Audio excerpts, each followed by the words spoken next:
Natuklasan ni Marco ang isang lumang sobre sa kahon ng kanyang yumaong ama. Sa loob nito, isang sulat at isang pangalan. Isang matandang lalaki na pinangalan ng Mang Ernesto. Isang utang na hindi na itala sa kahit anong papel. Walang kontrata, walang testigo, walang legal na obligasyon. 10,000 piso. Hiniram ng tatay ni Marco 30 taon na ang nakakaraan para mapanatiling bukas ang kanilang maliit na tindahan. Namatay ang tatay niya nang hindi nakakabayad. Naghanap si Marco ng 3 linggo para mahanap si Mang Ernesto. Matanda na siya, nakatira sa isang maliit na bahay sa probinsya. Malamang nakalimutan na niya ang lahat.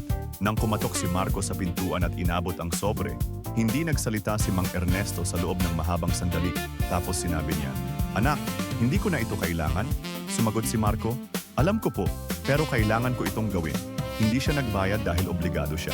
Nagbayad siya dahil gusto niyang maging uri ng tao na ipinagmamalaki ng kanyang ama. Ang utang ay natapos na, pero ang pagkakakilanlan niya nagsimula pa lamang.